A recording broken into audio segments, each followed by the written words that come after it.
wait a couple more minutes as a few people come in, but let us know in the chat where you're calling from. And yeah, we'll get started in a couple minutes here.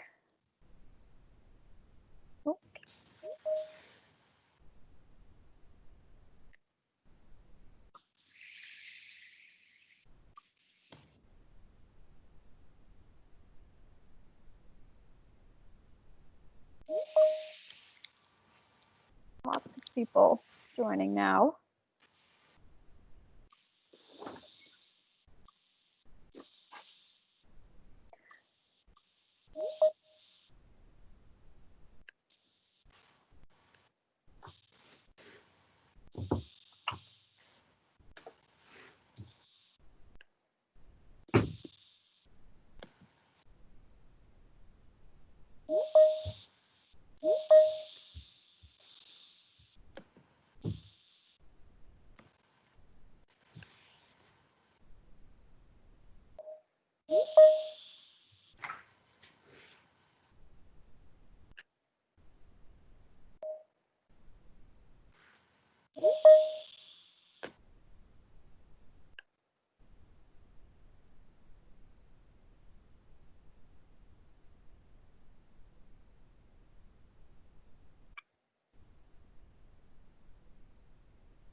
Oh, hi, Amy.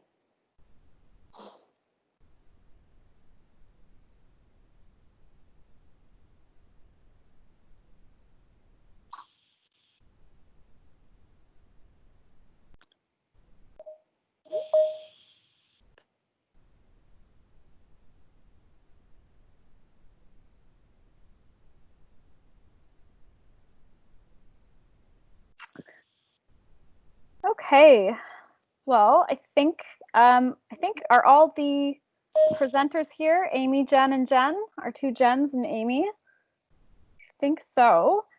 It's just about 10 a.m. here in Halifax, in Nova Scotia. So I think we will get started in just a minute. There's still quite a few people joining in, but I just learned actually that if you've signed into Teams as a guest, then you can't see the chat. So I'm so sorry about that. We just realized that. But if you can see the chat, then maybe let us know where you're joining us from today. I will start by saying I'm in Blomidon, Nova Scotia, on vacation right now, actually, but I'm usually living in Dartmouth. So if you can see the chat, let us know where you're calling from today. Okay. Dartmouth, Pictou County, Dartmouth. Awesome. Toronto, Fredericton. Oh, Samantha, I recognize you from our drop-in session last week. Charlottetown, Fredericton. All right. Newmarket. Lots of Ontario. Oh, Dubai. We have our first international student here. Awesome. Okay, well, it's 10 a.m. and oh my gosh, someone from Brazil as well. Wow. Thank you everyone so much for joining today. Oh my goodness, we have so many international students joining today. Wow. My name is Allison Krepensek and I am a project coordinator in the Dean's office. Like I said, I'm joining you from Blomidon, Nova Scotia today. in the beautiful Annapolis Valley. And yeah, I just wanted to give a bit of background on what these drop-in sessions are, and wanted to thank everyone so much for joining us today. So we've been hearing from a lot of students about questions that they have about the upcoming school year and how things are going to look a little bit different this year. So we wanted to start hosting these informal drop-in sessions in the lead up to the start of the school year in September, just to allow both our returning and our new students to get to know some of their faculty members a little bit more, get to know other students, and provide you with an opportunity to ask questions and raise any concerns that you have. I don't think we'll have all the answers for you. Information is changing on a daily basis, but we are certainly going to do our best to answer your questions today. So just a couple housekeeping rules, as you all know, with these online meetings. If you are not speaking, to please mute your mics. With the chat disabled for some folks, if you can join, if you have a question, we would love to see you and say hi. If you're comfortable with turning your camera on and asking your question that way, then that would be amazing. Otherwise, feel free to pop your question into the chat. And and we'll make sure your question gets answered today. So yeah, we have about an hour here, and I just wanted to introduce a few people who are on our meeting or call today, who are going to be here to answer your questions, who were kind of handpicked to be sort of our point people and provide as much advice as they can on labs, field courses, and any sort of these experiential hands-on pieces that a lot of our students have questions about right now. So from our Department of Chemistry, we have Jennifer McDonald. From our Environmental Science program from the Department of Earth and Environmental Science, we have Amy Mui. And from our Department of Biology and the Director of the Seaside Programs, we have Jen Frail-Gauthier. So I think I will turn it over to Jen, and Amy to talk a little bit about how they're preparing their courses and their labs and their field work for the upcoming term. And yeah, we can kind of open it up to some questions from there. We have a bit of a sense of, I think, what people are interested in talking about. But again, please feel welcome to jump on screen or pop a question in the chat whenever you'd like. So Jennifer McDonald, maybe I'll turn it over to you first, because I can see you on my screen here. So you're in the hot seat. Wonderful. All right. Well, good morning, everyone. Thanks for coming. It's really, really fun to be here. I'm in my basement in Sackville, Nova Scotia. So you might hear some little sounds from my family out in the wild there. But we'll hopefully that they'll be a little bit silent today.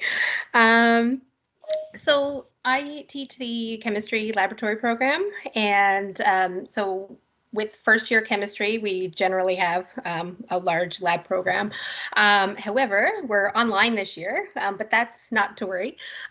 We are delivering the entire lab program online, and we're doing it in such a way that you'll still be able to interact with the content in a sort of student point of view recording type, as well as take live observations within the modules, do interactive questions and problems to support you in the pre-labs, keep good records so that when you take the data out of the module to work on your post-lab reports, then you have everything you need when you get there, those sorts of things.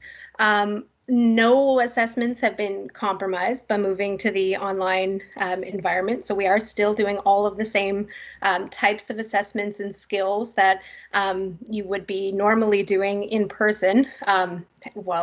Particularly not the, you can't really pipette online, those sorts of things. But instead of focusing on those tactile ones that we can't do right now in this sort of environment, we're shifting or pivoting our focus a little bit more towards the theory and good technique, the theory of good technique, how you could interpret data sets, pick out bad, good data, and those types of things. So more of the analysis and those types of things, transferable skills that you can take with you from this class to other classes as well. One neat thing about these courses or these modules that we're developing, they're developed by myself and a team of students. So I've got a few graduate students and an undergraduate student that are working with me this summer to build these courses for you. And their input has been absolutely invaluable. So what's coming forward is really I hope it will be spectacular, and that's a lot due to the feedback from the student perspective that we're getting as we're building these things. So I noticed that one of the questions in the earlier survey that Allison did was about materials that you might need for the labs. So for chemistry lab in general, you will not need anything other than your computer and an internet connection. Everything will be delivered through Brightspace, and all of the assessments will come in either through our online homework platform, Kappa, or through Microsoft Forms, where you can type in all of your responses and things like that. So you don't need anything special. You don't need to go out and get supplies, anything of that type. As long as you've got a connection and some sort of device to connect to Brightspace, you are in great shape for chemistry. So I guess that's, in a nutshell, what's happening on chemistry's lab front. So maybe I'll turn it over to Amy or Jen and see what's up in their lab.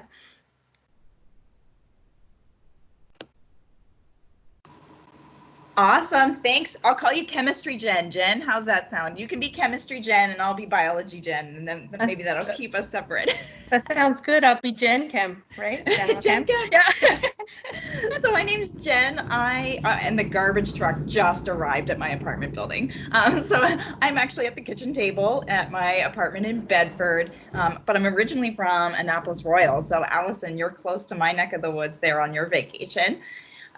So I am an instructor in biology. So I teach second year animal diversity, as well as third year vertebrate design and evolution, and a lab course in the winter. I'm so sorry about the garbage. The lab course in the winter, which is invertebrate biology. So we haven't really made that decision about winter yet. So that course is kind of up in the air. And I also teach in the Seaside coastal ecology. I just finished it in July. So we did a completely virtual online lab class, field class with 40 students. It was a lot of work, but it definitely, I think we survived. I'm still doing the grading, but that always happens. And I've actually been talking with a lot of the biology instructors about everything that's going to happen this fall. And the second year course, so if you're doing second year biology, they really are coordinating together to make sure everything, like you won't have all of your labs due on the same day. There won't be exams all on the same day. They're really coordinating to make sure you'll have like more time spaced out with them, and everything will be online. So most things will be asynchronous, but there will be some synchronous parts depending on the course. All online. You never have to come to Halifax or go to a lab or do anything like that. Some of the courses, literally all you need is, like Jen said, internet and computer. And in other courses, it's just some very basic common household items. Or if you're doing first year biology, I don't know how many first year biology folks are here today, but they'll be mailing out the Foldscopes, which are these really cool microscopes. And your biology instructors really are really aiming to get the syllabus out early, to email all the students, and even get the Brightspace pages up and running, so that you have a nice idea of what the courses are going to look like well ahead of September. So, a lot of instructors are aiming for like August 20th, August 25th to get things out to you, so that you can kind of get a game plan going and to start practicing.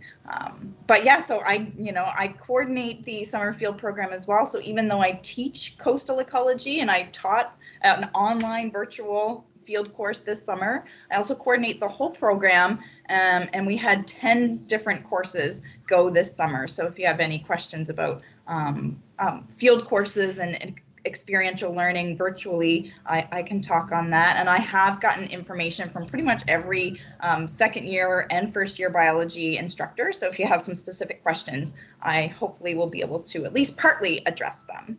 So I think that's it for me. Again, I apologize for the garbage truck arriving just as I started talking, but I think I'll turn it over to Amy now. Thanks, Jen. So my name's Amy. I'm environmental science Amy.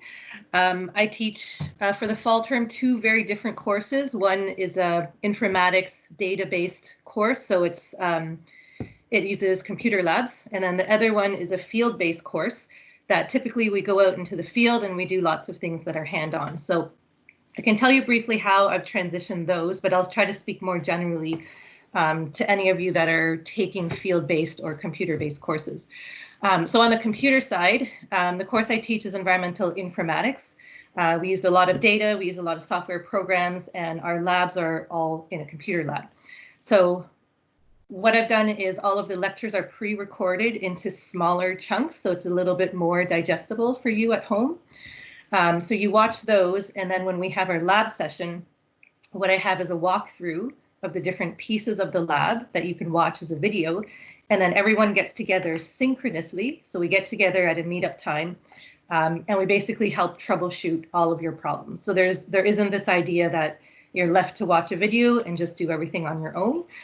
There is a lot of support given to you. We have additional TAs hired, so our breakout sessions can be smaller, and there's a lot of open office hours for you. Additionally, so ITS, our Instructional Technology Services, has been working this entire summer on building a virtual lab platform for all the courses that need computer labs. So I haven't yet used it myself. The instructions are just coming to us now. But what I'm told is that every student, you don't need these specialized programs installed directly on your computer.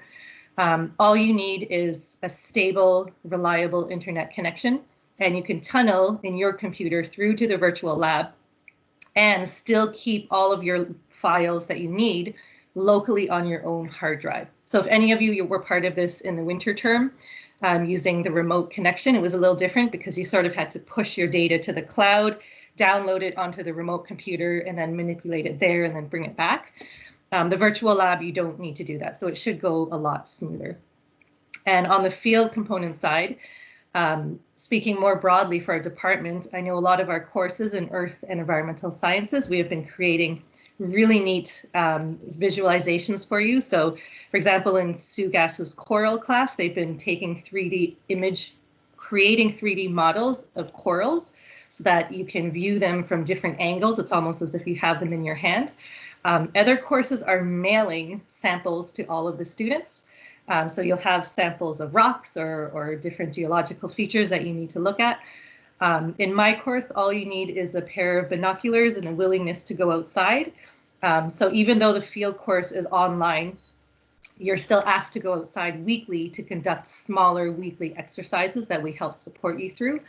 And I personally have changed the structure of assessments, so there's no longer formal lab reports. It's more of a weekly activity that we build upon to some final end project. So it's actually pretty quite exciting, and things that I've transitioned now, I think I will keep moving forward because it really is just a better way to go. So just sort of some perspective in how hard we're working to make this a good experience for you. And sometimes we come up with, I think, even better ideas that will be kept moving forward. So I'm happy to ask any questions that you might have. Thanks.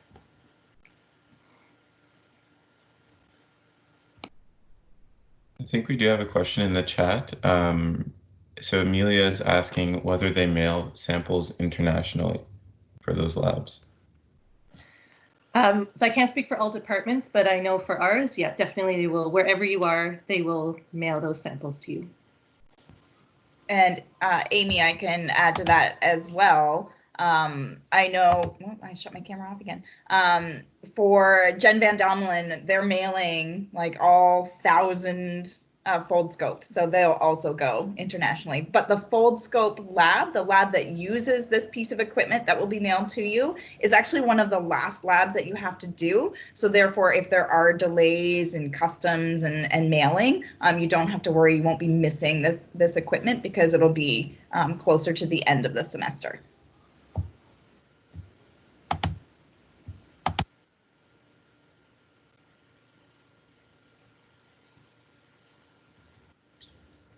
And you have another question from Jason. Are there going to be any physical labs at all for higher level bio or chem courses, especially biochem 26 or 2610?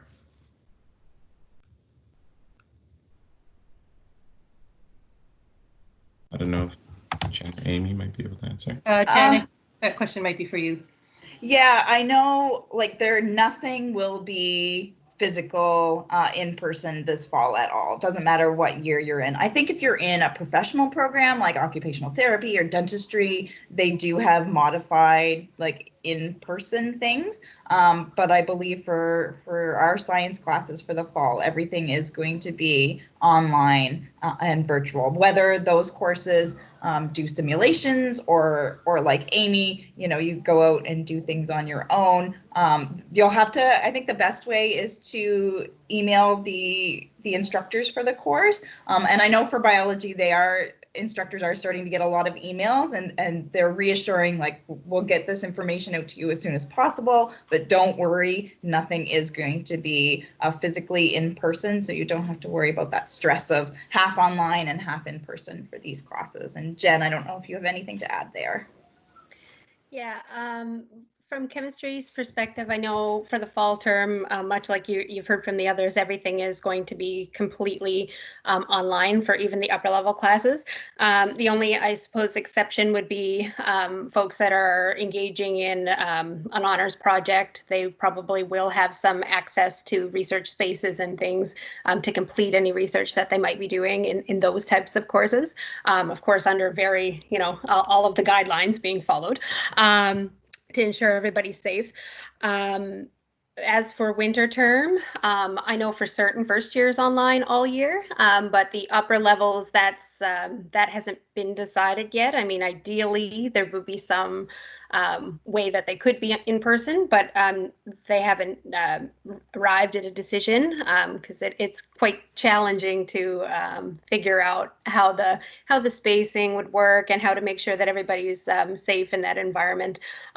So they're still working on it. So I don't have a final answer, I suppose, for winter, but for fall, everything from first year to fourth year is online in chemistry.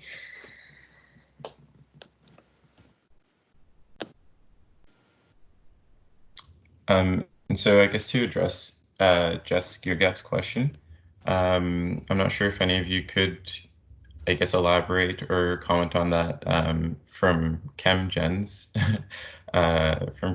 little statement, I guess, about it. But it's essentially asking to, Oh, sorry. I was just about to say, do you mind summarizing the question, Gracious? Yeah, I will. Yeah, I will. So essentially the question is just asking about the 3000 level courses, which are neuroscience students, which are courses in which they get a lot of lab experience. So they're working with dissecting, preparing slides, etc. And so, of course, this is very useful for as an in-person lab. And so Jess is just wondering whether or not this would still be in person or whether they'll be online, and how I guess the department's planning on addressing that. And so I'm not sure. I know that none of you are in neuroscience, but if you could just sort of address that, and maybe we can follow up with Jess as well over email. Yeah, for sure. I'll take that. Jess, I think it would be a great idea to send an email to Jennifer Stamp or Leanne Stevens in psychology and neuroscience. I do know that there is a fourth year biology lab class in the winter semester. And from what I understand from that instructor is that if we are online in the winter, that course would have to be canceled for the winter, simply because it's a laboratory studies of fishes, and there's no way to really get everything that you would physically need to do from it. Though she has been going back and forth with it, thinking about simulations and that sort of thing. I do know that the instructors are working really, really hard to make the best kind of simulations that you can get the as close to the real hands-on, just like Amy said for Sue Gass's class, having those 3D images of coral, like that's something absolutely amazing. So if you have some concerns about that course or those lab courses, I would definitely reach out to Jennifer Stamp in Psych and Neuroscience. So I can also speak just from an advisor perspective, and I don't want to speak for neuroscience, but you know, given this pandemic situation and everything moving online, you know, there are considerations that are made, for example, in environmental science for students who weren't able to get their 2 field courses in before graduation. For those students, you know, that are in the graduating year, don't be afraid to come and speak to an advisor if something like this is affecting your final requirements. We're working together with everyone to do what we can to get the education that you need and to get the requirements sorted out for you.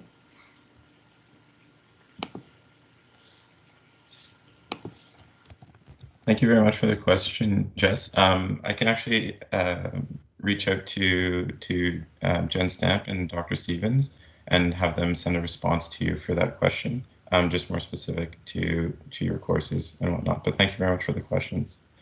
And so you have another question here from, I don't know if I'm going to get this, Maridil. And the question is, do we have to register separately for field practices?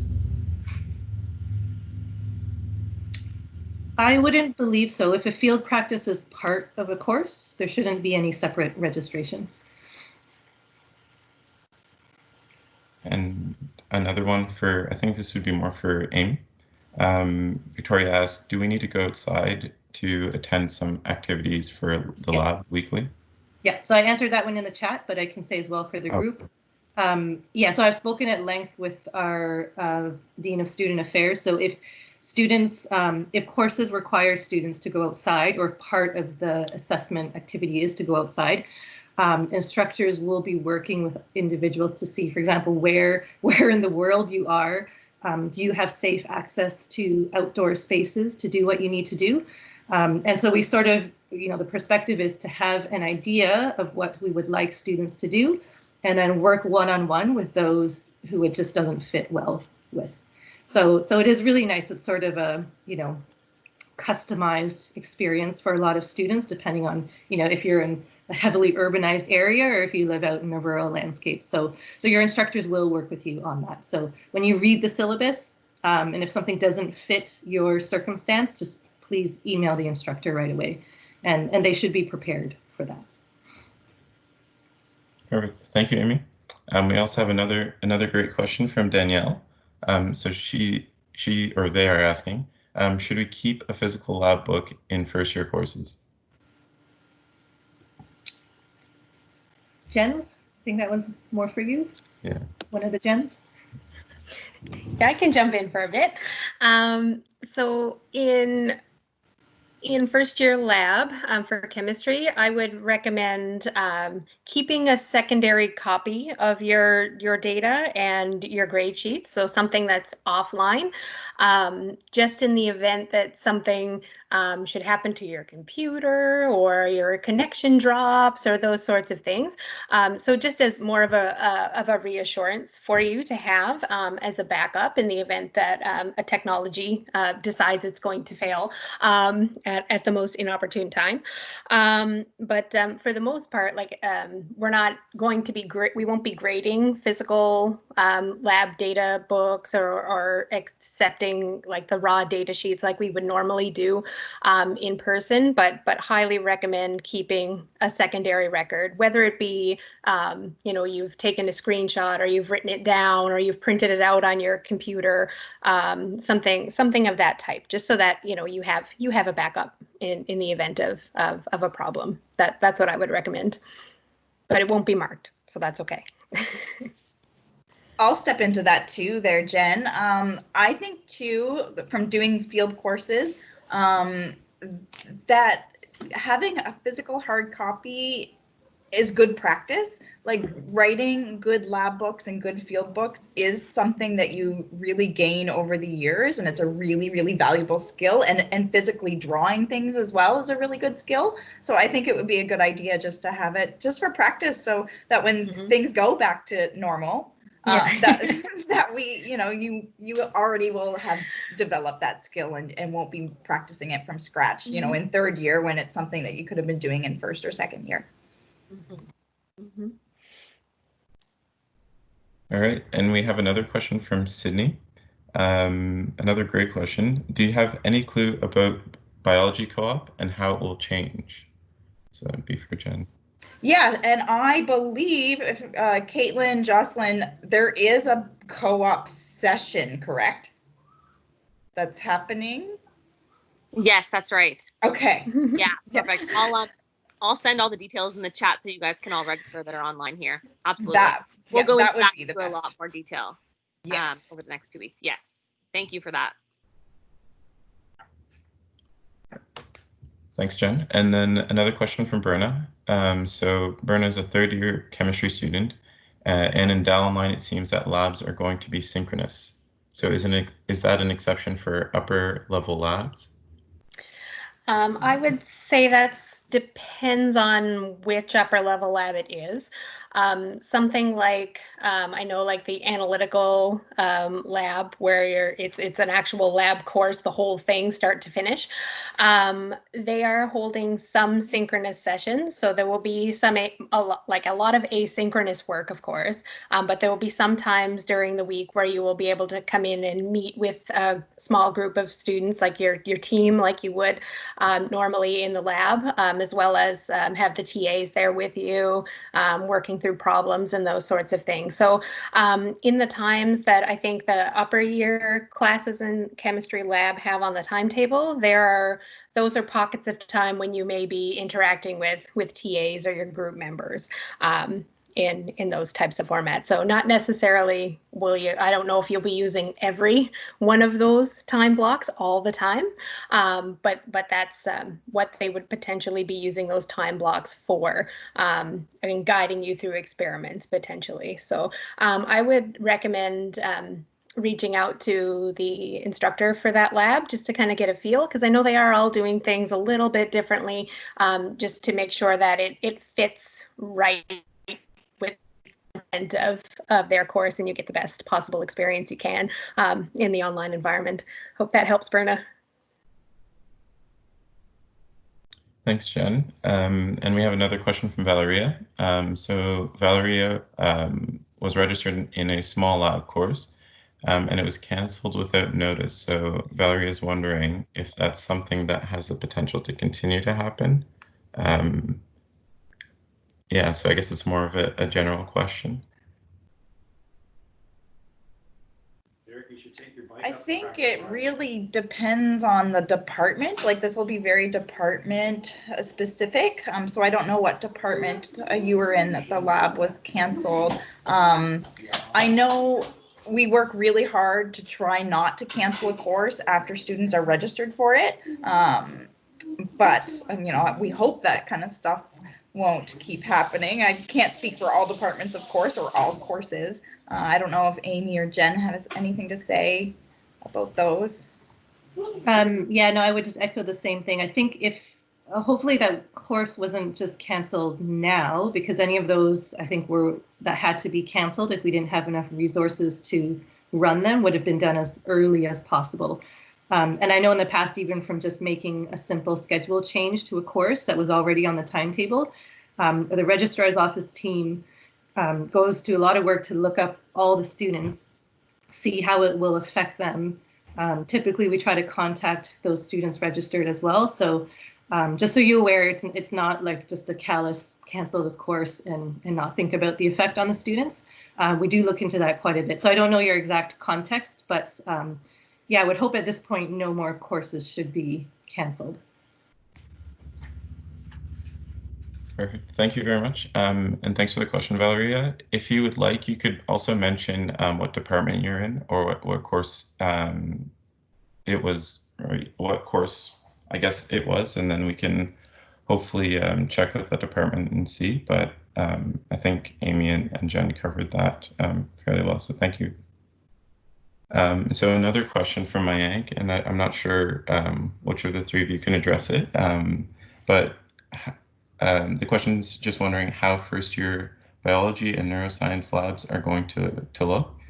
And so I guess, Jen, this is a perfect one for you. So they're asking, just as we can't get microscopes and that hands-on experience. Well, luckily I know for biology, you will be getting the Foldscopes, and you can either use them by themselves or connect it to your phone and record them. There's normally a lab done in first year biology where you have to practice microscopy by examining samples of pond water under the microscope, and it's beautiful. I love the microscopic world. It is so cool, and the fact that you can do it now on your own with these really easy to use Foldscopes is phenomenal. But what's great about first year biology for this year is that there's always been an online biology course for about 13 years. So this transition to all biology first year being online has been pretty smooth. It's just had to be scalable from 150 students to about 1,000. But they've developed a lot of really good online lab materials for that class. So you do get a lot of the experiences. And because I teach upper year, I have not seen any drawbacks from students that took the online version of biology versus the in-person lab. I couldn't pick those students out of the crowd. So they're still gaining those same experiences in the first year online class. And Mayank, I can speak to the neuroscience side of this. I worked as a prefect for intro psych and neuro, and essentially it's very similar to what Jen said. They've been running online at distance courses for neuroscience and introductory psych for a while, so they already have a lot of that content shifted for the online for online learning, and most of the sort of learning outcomes that you get within that lab are easily transferable online, and so it should be fairly straightforward and similar. There shouldn't be much amiss. And so there's another question here from Danielle. In first year courses, will there be any sessions on general lab safety? That's a good one.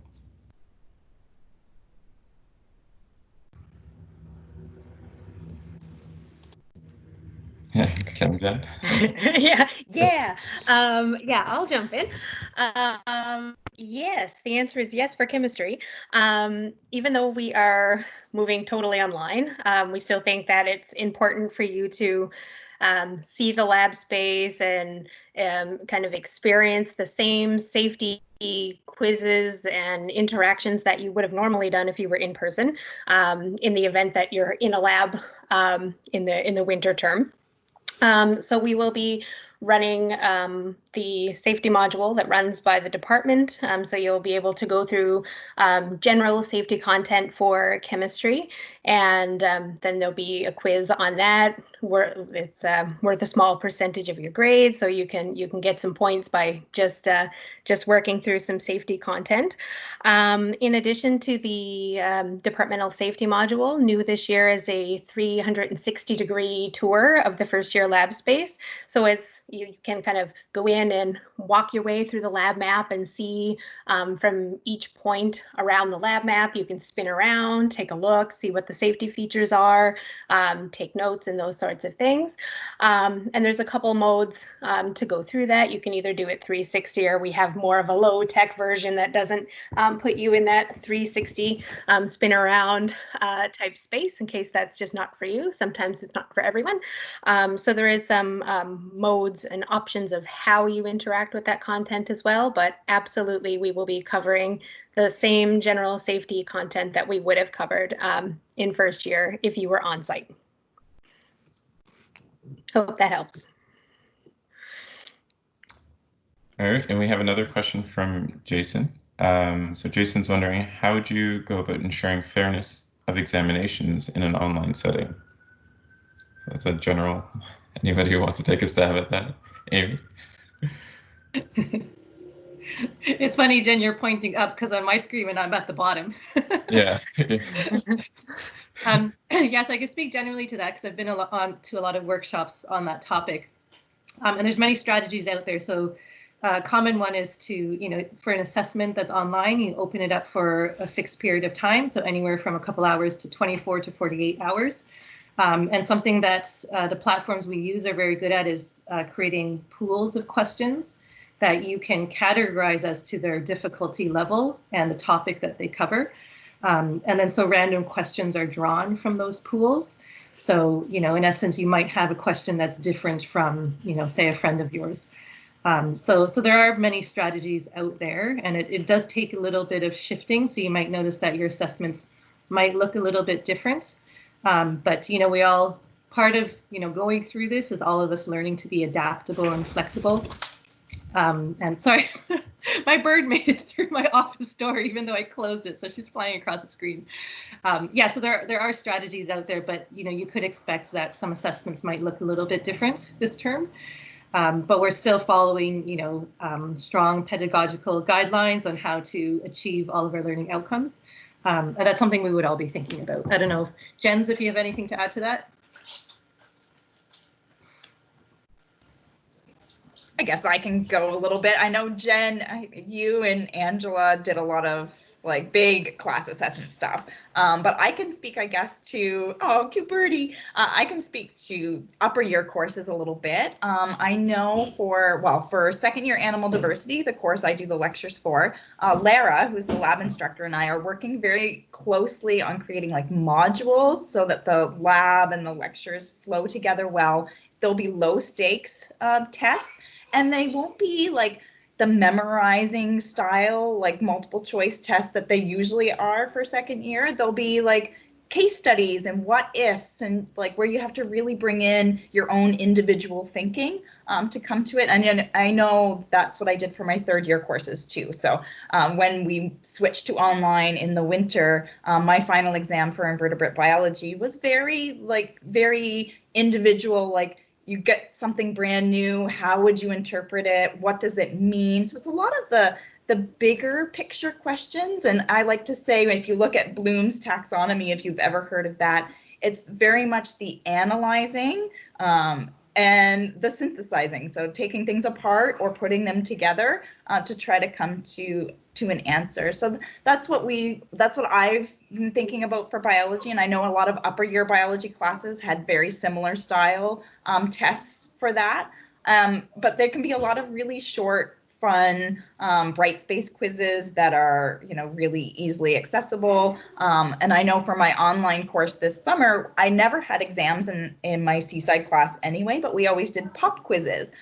So I actually used a program called Kahoot, where it's a synchronous thing that you log in, and it's very fast. You only have 20 or 30 seconds to answer a question.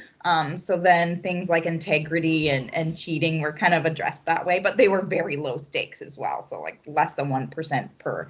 So I think every course, every department is going to have something different. And I think Jen might be able to address some other things there too. Yeah, sure. I think the low stakes assessments that Jen just mentioned is key in the online environment, because you don't want to have a lot riding on one final assessment and then have a technology fail, that sort of thing, right? So in first year, our class is about 1,500 students. So we've shifted to a model whereby we're doing lots of small low stakes assessments. So several quizzes throughout the term. The quizzes would have, two full attempts. So if, for instance, your internet completely is done in the middle of attempt one, you don't have to panic. Regroup, come back in and run attempt two, and you'll get the higher score out of the two. Those sorts of things. So we've been trying to build in little checks and balances so that if something in the online world causes you some difficulties, then you already have a mode to handle it without having to panic right away. Okay, so we're looking for those sorts of things. Also, we have one of our instructors who's incredibly good at timing. He runs all of the assessments, and then we multiply it up by a factor to make sure that you have lots of buffer in there in terms of getting your problems done and complete and submitted. So those are some things that we've been looking at, as well as thinking about folks that may have accommodations for extra time and those sorts of things. And if you happen to be one of those students, we are looking out for you, and those sorts of things are being built in into our classes, or can be applied to in the online environment as well. So I mean, if you have questions or concerns, like don't hesitate to reach out to the instructors of your courses, and I'm sure that they will be able to give you the best sort of information. But I can tell you, lots of folks are looking out for you in this online environment. It's new to us, and it's new to lots of you. So we are trying to build in those safety nets in case something should happen. And if something does happen, then watch your communications, because your instructors are really quick to say, "Uh-oh, something's happening. Don't panic. We're working on it." Okay, so just try to stay calm. I know assessments are stressful, but we're here to work with you. Okay. Hope that helps. Thank you very much. And so the next question is from Emma, and Emma's wondering if there's a possibility of anything opening up on campus mid-semester. So like students going to labs, and then there's also sort of a second part, but we'll start with that. It's more of a general question. Maybe ChemGen can. Yeah, so in my little first year bubble, the answer is that's a big nope. We definitely won't mid semester dive back into the lab space. It's just not. It wouldn't be it wouldn't be possible. Essentially, there's too many students to run through. We usually run about 30 lab sections, and they're back to back to back to back to back, and for a lot of reasons that wouldn't be safe given the current health crisis. So we're definitely going to be online all year in first year, to the best of my knowledge, and that's how we're treating it. And a little bit of that is to ensure that students who aren't in Halifax don't get a surprise in the middle of term and be like, oh great, now I have to be on campus. Wonderful, I'm not even close, and the borders are closed. And how do I, all of these kinds of things that it's just an added layer of stress. So I know in first year we're probably going to be in the online environment until the end of the winter term. I don't know about summer yet, but that's all I know. But I can guarantee you there won't be a surprise in first year level courses of you need to be on campus now. Yeah. Thumbs up. Yeah. There's a consensus there. And so the second part of the question, yet again, another good one from Emma. Emma's wondering if you anticipate undergrad students being able to participate in research. So this would be like volunteer research experience. So maybe we'll toss that to you, Biogen. Yeah, and I would definitely attend the co-op session as well, because I think they'll bring in a lot of that experiential learning and address those kind of questions at that session. So definitely, if you have concerns about volunteering and honors projects and that sort of thing, I think the co-op session would be a good one for that. I do know I'll just jump in quickly and just say that there is a session next week on honors and undergraduate research. Okay, Thursday. So there's a co-op one. Yes, so that I did put the link in the chat earlier, so sorry to interrupt you, Jen, but just wanted to say that one is next week, the research and undergraduate, and then the next week after that is co-op. So lots of opportunities to learn more about that and to delve into a little bit more detail on that. Oh, that's perfect. And I mean, if you have questions in the meantime, there's always an honors coordinator for each department. And in terms of individual, like volunteering in labs, I mean, that's a big thing I know we do in biology. And even in person, we encourage students to start looking into the research that's being done in each lab and email, either the professors or the PhD students in those labs. It's usually the grad students that need kind of the most help and kind of recruit the most volunteers. So you can even contact them and see what their kind of COVID plans are for help, because there could even be a lot of virtual help, things like photo identification in the Hal Whitehead's lab about whales. That's something that's a big volunteer research project that could be done in an online environment too. I could add a little bit to that as well as a coordinator for the internship program. So it has been going on throughout the summer, and I have a lot of students that are doing remote placements. And it's often, if they do meet up, it would be virtually, and the work they do is virtually, but the students have commented that they still feel a strong sense of community. They meet regularly once a week, and occasionally when it's allowed, local public health guidelines allow it, they can meet in small groups in person. So I couldn't imagine that all of those opportunities would cease in the fall term. They're still there. They might just look a little bit different. And as always, you would need to take the initiative to approach those research groups that you're interested in. But I wouldn't hesitate to do so. There's always work to be done. And everyone's always very happy to get help, volunteer help. So yeah, please don't hesitate to do that.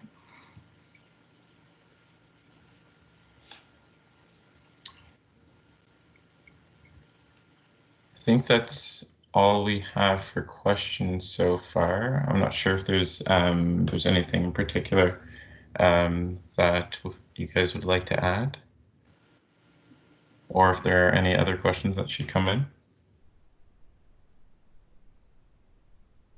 If anybody wants to hop on screen and just kind of say hi, please do, and you can kind of just give us an overview of kind of what your plans are for the fall, what programs you're going into. Feel free to just hop on camera, and we'd love to see you.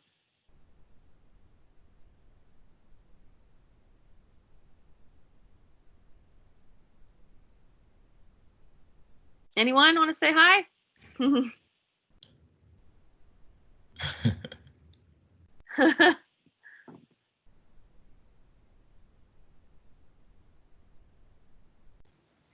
And there's no other questions. It's always a stressful thing to jump on camera. Yes, absolutely it is. I just see one more question there, Gracious. Yeah, we do have another question from Asha. Will we need to obtain hard copies of lab manuals or material, or will it all be delivered by Brightspace? So that might be a good one for, well, I guess anyone could address that, but it might be a good one for ChemGen, I think. Sure. For sure, chemistry lab, everything is going to be delivered through Brightspace. So we've just kind of exploded the lab manual into bits, as it was in a hard copy, and now it's embedded in like an Experiment 1 module, and all of the content is delivered there, and then the videos and everything is kind of all seamlessly in one package. So it will all be delivered that way. And for upper level chemistry classes, to my knowledge, the lab manuals and will be provided via PDF or through modules or things similarly to what we are doing. So I suspect you won't have to obtain a hard copy of lab manuals for chemistry, but I don't know 100% for upper year level, but I think they're probably following the same kind of format that we are with that, because it's hard to get a hard copy when you're not at the bookstore. And I know things are done virtually through Brightspace for biology as well, for the most part. Even a lot of the textbooks now you can purchase online. So if you need a textbook, there's a lot of the e-versions for them.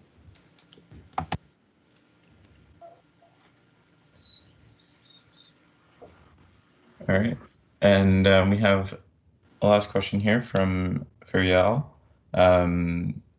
So Ferial says, I'm taking a few courses from second year and the rest are from first year. Does that force me to travel to Halifax in mid of fall term without previous note?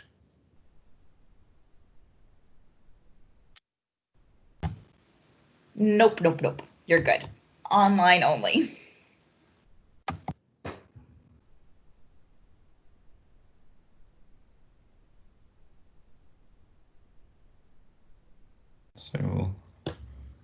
continue to hang around. Again, if anybody wants to hop on camera and say hello. I know there were a couple international students hopping on in the beginning. Hi, Amelia. Hey. Feel free to just kind of give us an overview of what your plans are for the fall and what program you're in. We'd love to hear about it. Okay, I'm going to take the course of first year chem, and I'll be taking animal diversity as well. Yes. And physics and math and writing in the sciences. Ooh. Yeah, I'll be staying home for the fall. I'm not going to Halifax. Where are you sticking around from? I'm from Ecuador. Awesome. That's excellent. Thank you so much, Amelia, for hopping on. That's wonderful.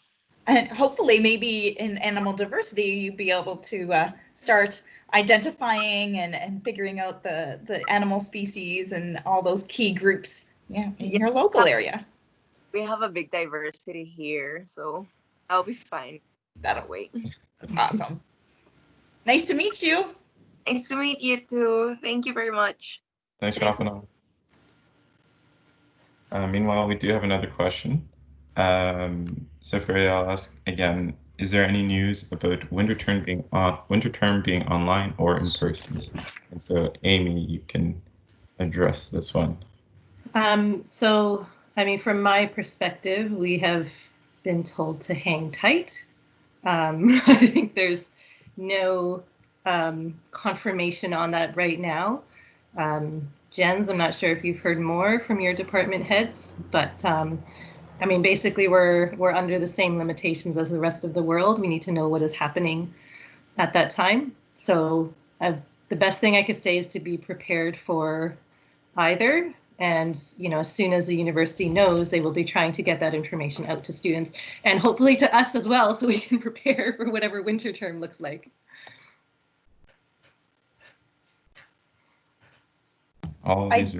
Sorry, Gracious. No, I was just going to say they've been very good questions. Very informative. They have been. That's awesome. Yeah. I do know some of the second year core biology classes repeat in the fall and the winter. So like evolution, ecology, cell, genetics. And I believe that many of them will just be online for the winter, just because they prepared all the materials for the online format for the fall. So to be consistent for that second year group, that those ones would also be online for the winter, whatever the decisions are at Dal.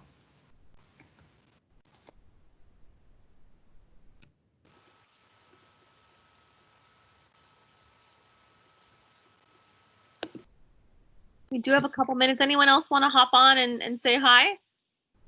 Let us know where you're tuning in from.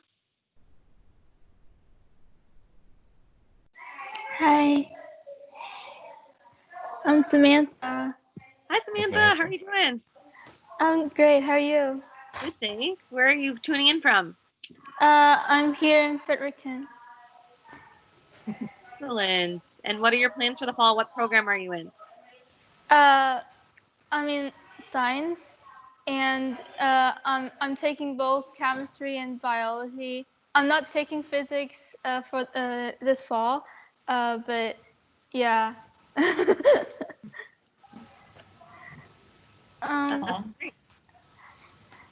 have a question. So like, how many research papers do we have to do in chemistry this year? So we aren't doing research papers per se, but they would be like laboratory reports.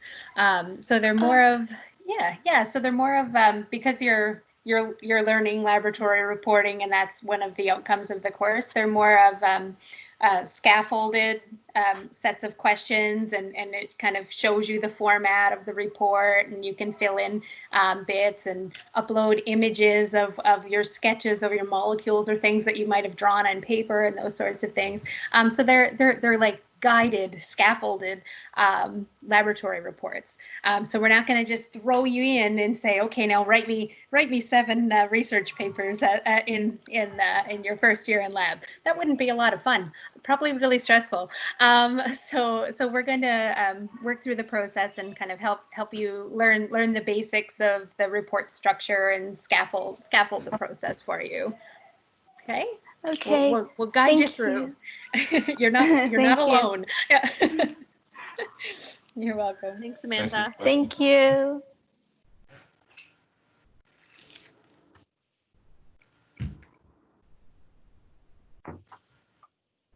We have another question from Furiel, and don't apologize for the question, for giving us questions. That's what we're here for. So last question, would DAL have a final decision about the winter term by the end of September or mid-October, or would it be after that? So the timeline with the decision. And I think I gave a lot to the Jen, so I'll throw this one at Amy again to start. I wish I had the answer to that. You know, we would hope as early as possible, and I think, you know, if I were to just give my best guess here on everything that I've heard, Jen, you could tell me if you agree or not. Best to prepare for online winter term. You know, if we were going to open to physical classes by January, we would need to let students know really soon so they could plan for that, especially international students.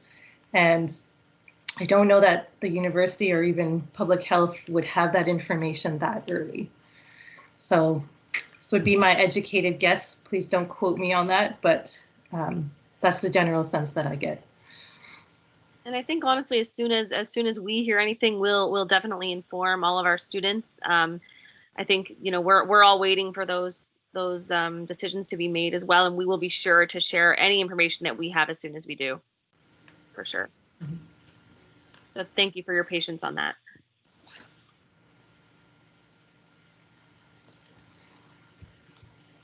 Any follow-up from the Jens? Consensus? Thumbs up? Yeah. But thank you very much, Furiel, for the questions. Absolutely. And I think that's all we have for questions so far. Can wait around for other people to drop in and say hello if you'd like. Yeah, we do have a couple minutes, so feel free. There's another question from Jason. So Jason says, I value physical. Oh, that's what I was. Sorry? Oh, I thought I heard something. I value physical lab experiences very much, so I'm considering deferral as an option for the coming term. How does that work, and would it impact my degree negatively? So we'll throw this at Biogen. Oh, I was going to throw this at Amy because she's an advisor. Oh yeah, okay, yeah. All right, I'll take that one, but with support from the Gens if needed. So just from an advisor perspective, I have spoken to a lot of students that consider doing that as well, and that's, you know, a valid consideration to be thinking of. You would have to decide, you know, for example, if you wanted to defer only the fall term or the entire year, considering that we don't know exactly what the winter will look like. And then additionally, if you were to defer just the fall term, what happens is, because a lot of courses are only offered in fall or winter, if you miss a fall term, then it might be a little trickier to catch up if you are in fact coming back from winter, because it throws your courses off track. It is in fact easier to defer an entire year and then return. And if you did so, it shouldn't negatively impact your degree if you're still completing all of those requirements later on. If you do just a half-year deferral, then you would really have to look at your timetable, write down all your required courses, considering if you're in first, second, third, or fourth year, and then see basically if it would fit. So if you can still fit in all the courses that you need, then yeah, a fall term deferral is a valid option. Did I miss anything, Jens? Nope. Okay. No, I think it's good. And I think also related to co-op, I mean, a lot of the co-ops go alternating. So in biology, I know students do miss either a fall semester or winter semester from from the co-op program. So it usually extends their degree by at least half a year. And you just have to plan your courses, like really look at the prerequisites for, you know, your future year courses that you'd be thinking of deferring. I'm just going to go one level down because I can't go around with this. Well, perfect. Well, we are, oh, we just have one more question, maybe Gracious, before we wrap it up. Yep. So a question from Luna. I live within the Atlantic bubble and am an incoming first-year student. Would you recommend that I live in residence this year? And would there be an advantage to being in Halifax? It's a fun general question. Camjen, you want to try it? I really have no idea. You know, I am a student that stayed at home in my parents' house and went to a local university in Cape Breton. So I don't have a residence experience. I don't have the I'm going to a new location undergraduate student experience. I wasn't brave enough to do that until I was in grad school. So kudos to you folks that do that. You are so brave, and I am so proud of you. Because I was a chicken. So I don't really know. The things that I would imagine being on campus would be quite different an experience this year with all the courses online than it would be with everyone here together as we normally are. So I don't know if I really have a good answer for that. I think it really depends on what your comfort level is and what your environment to work through your course content is online at home, and your access to you know, a quiet study space and those sorts of things. If those are things you might be worried about, then maybe on-site is helpful. But I mean, I would make the choice that you're most comfortable with in the coming term, because I mean, moving online is going to be an interesting type of experience all in its own. Yeah, I'm sorry I don't have a really concrete answer, but as someone who hasn't actually done it myself as an undergrad, yeah, I don't know what that's like. No, thanks, Jen. And I'll include in the chat, I'll just put a link in here to the residents. There's some residence advisors that can kind of help talk you through some of that as well, Luna. So I'll send that to you in the chat. And I think we do have to kind of wrap it up a little bit. It is 5 after 11. So thank you all so much for joining, and Jen and Amy and Gracious, thank you so much for your time. We'd really like to encourage all of you to hop on to our next session next week, which is around research and undergraduate research and honors. And then there'll also be another one around co-op. And then we also have another opportunity to have coffee with the dean in the next couple of weeks. So you'll see that on the link that Gracious put in the chat. So thank you.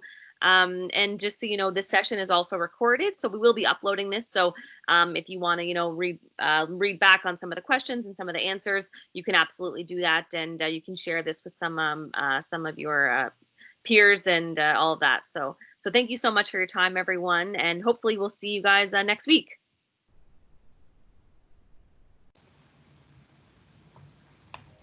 Enjoy the rest of your summer, everybody. Absolutely.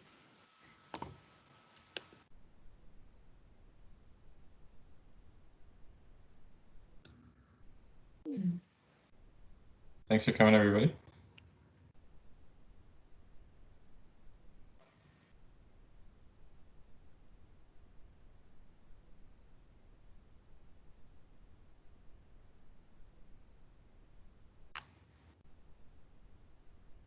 Awesome. Oh, I have another meeting actually too, so I better skip off. I saw it pop up in the corner. Oh no. All right. Thanks so much. That was great, guys. That was really fun. Yeah, nice to see you all. Yeah. We'll talk soon. Yeah. Okay. Thanks. Bye, everyone. See ya.